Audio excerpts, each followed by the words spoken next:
Let's start with a number that's hard to grasp. Over 1 million people gone in just a few months in 1947. This wasn't due to a natural disaster or an epidemic, but a man-made catastrophe that changed the course of history forever. This was the Partition of India, a seismic event that saw the subcontinent split into two nations. The British Empire, in its final act of colonial rule, drew a line on a map and left, igniting one of the largest, most violent migrations in history. The hurried and arbitrary drawing of borders by British officials led to chaos and confusion. Overnight, 15 million people suddenly found themselves on the wrong side of a new border, their lives upended in an instant. Families packed what little they could carry and fled. Hindus and Sikhs to India, Muslims to Pakistan. The journey was perilous, fraught with violence and uncertainty. Trains, which were meant to be a means of safe passage, became rolling death traps. These ghost trains arrived at their destinations filled with the dead, a grim testament to the horrors of the journey. For centuries, Hindus, Muslims, Sikhs, and Christians had lived side by side in relative harmony. The partition shattered this coexistence overnight, turning neighbors into enemies. The official narrative was to create a Hindu-majority India and a Muslim-majority Pakistan. But history is never that simple. The reality was a complex web of colonial arrogance, political ambition, and rising nationalism. The British, eager to exit, rushed the process. Local leaders, driven by their own ambitions, made fateful choices. And in the end, it was the ordinary people who paid the ultimate price. Partition wasn't just a division of land, it tore apart a shared soul. Families were separated, communities were destroyed, and a deep wound was inflicted on the collective psyche of the region. The wound left behind still hasn't healed. The trauma of partition continues to echo through generations, a painful reminder of a past that is not easily forgotten. This was no clean break, but a legacy of trauma that echoes today. The cost of partition? Almost too great to bear. It's a chapter in history that serves as a stark reminder of the human cost of political decisions. As we look back, we must remember the lives lost, the families torn apart, and the communities destroyed. Only by acknowledging this painful past can we hope to heal and move forward. The legacy of partition is a somber one, but it is also a testament to the resilience of the human spirit. Despite the immense suffering, people rebuilt their lives, and communities found ways to heal. The cost? Almost too great to bear. Yet in remembering, we honor those who endured and those who were lost, ensuring that such a tragedy is never repeated. How did it come to this? For 2 centuries, Britain ruled India by dividing and ruling. They made religion and caste official categories, hardwiring division into politics. Separate electorates forced leaders to appeal to their own communities, deepening mistrust. By the 20th century, calls for independence grew, but so did fears, especially among Muslims, led by Jinnah, of being sidelined in a Hindu-majority India. The British, eager to leave, embraced the two-nation theory, a Hindu India, a Muslim Pakistan. It was the fastest, most brutal solution, cut and run. For the people, it was the start of a nightmare. The legacy of divide and rule would haunt the subcontinent for generations. 3 men shaped the fate of millions: Gandhi, Jinnah, and Nehru.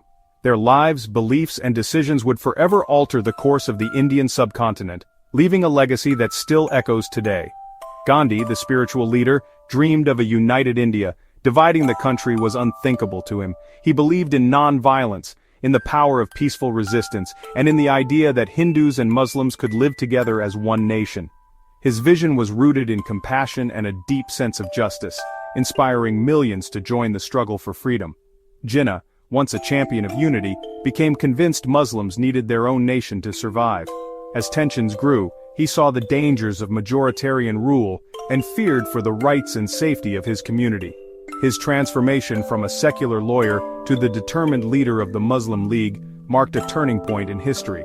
Nehru, India's first prime minister, wanted a modern secular India, but accepted partition as a tragic necessity. He was a visionary, dreaming of progress and equality, yet he struggled with the painful reality that compromise was the only way forward. The burden of leadership weighed heavily on him as he tried to balance hope with heartbreak. Their personal relationships and ambitions shaped history. Sometimes allies, sometimes rivals, their interactions were filled with passion, disagreement, and moments of deep respect. The fate of a nation often hung on their words and actions. Gandhi pleaded for unity, Jinnah demanded separation, Nehru tried to salvage a future. Each man was driven by his own vision, yet all were haunted by the consequences of their choices. In the end, the forces of division, fueled by colonial policy and political rivalry, were too strong. The British, eager to leave, exploited differences and deepened mistrust, making reconciliation nearly impossible. The dream of unity died. Hopes for a peaceful transition were shattered, replaced by sorrow and uncertainty. Partition was a compromise, but one that came at a terrible cost. Millions were uprooted, families torn apart, and violence swept across the land, leaving scars that would last for generations. These weren't just politicians, they were titans, and their choices changed the world. Their legacies are complex, marked by both triumph and tragedy. The chaos was just beginning. The story of Gandhi, Jinnah, and Nehru is not just about the past. It is a reminder of how leadership, vision, and conflict can shape the destiny of entire nations. In the final days of the British Raj, the monumental task of drawing a border between two new nations was handed to Cyril Radcliffe, a British lawyer who had never set foot in India before.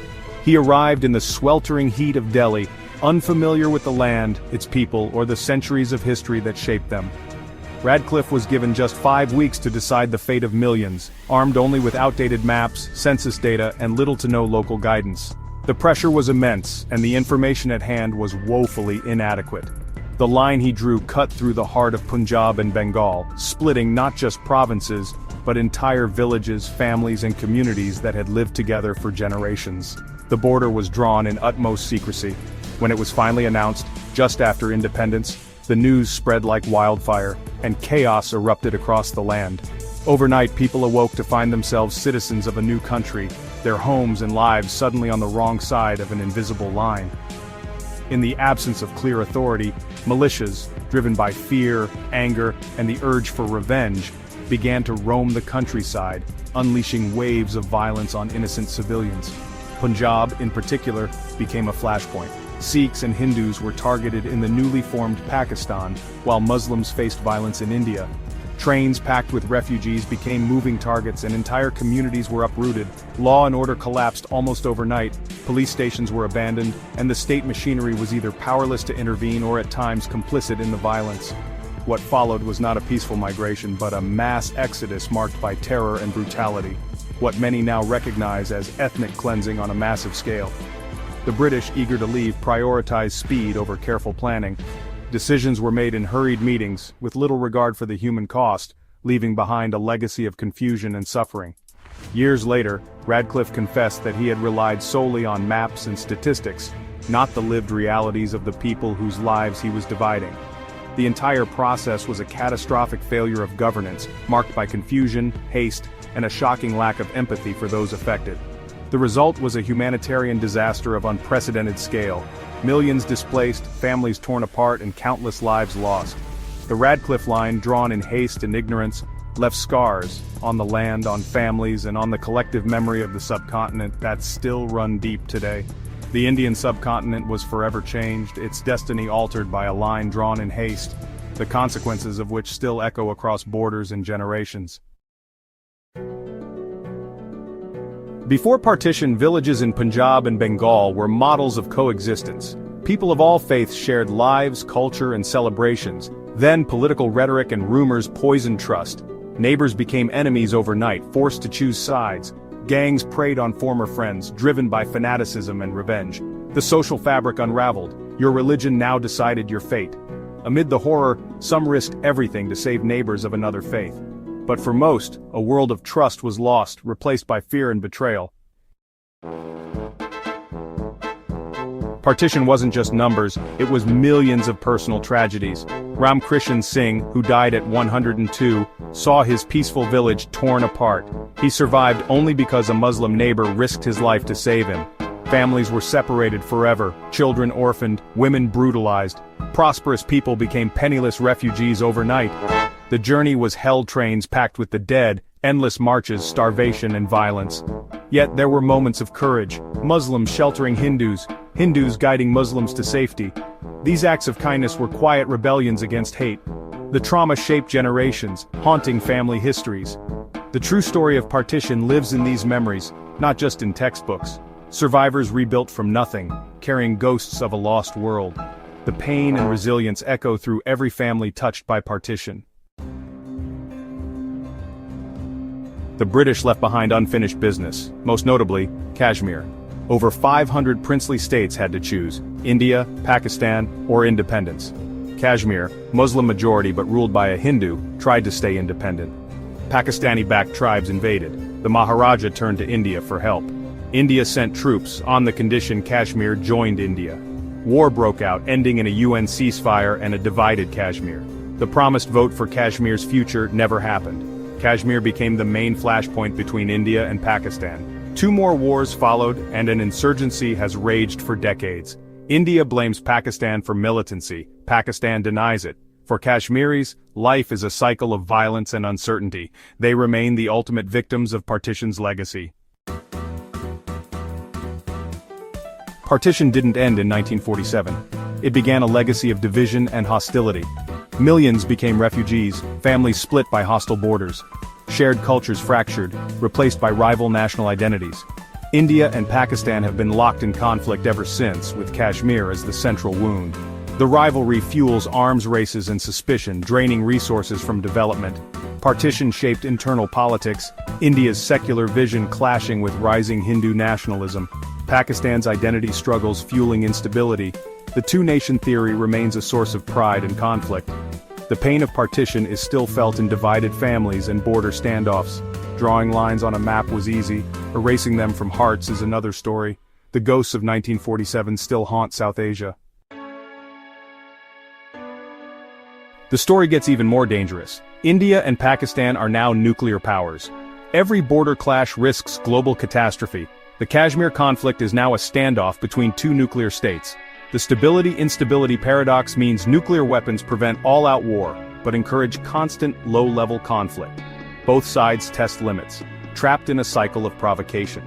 The passing of survivors like Ram Krishan Singh marks the end of a living link to a lost world. Partition isn't just history.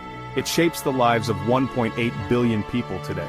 It's in the barbed wire, the silos, and the dreams of families longing for home. The lesson: colonial arrogance and hate have consequences that last generations. The story of partition is far from over. It's far